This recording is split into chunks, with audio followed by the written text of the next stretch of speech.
far, my people, today we go dey talk about blockchain layer. I know say some people don dey hear layer 1, layer 2, layer 3, but wetin be this blockchain layer? See, blockchain layer na that foundation wey blockchain rely on to carry out all its activities, duties, and all the things wey e dey do. If this blockchain layer no dey, you understand, this blockchain no go fit carry all these things out. You know say without foundation, house no go fit stand.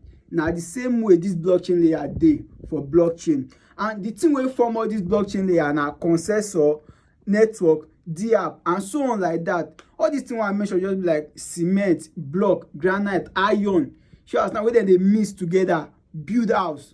Na so this blockchain layer sef be for blockchain. So if you dey hear blockchain layer, no be something wey hard at all. Na normal thing, you understand. So from there we go still come explain wetin layer 1, layer 2, layer 3 mean. Thank you.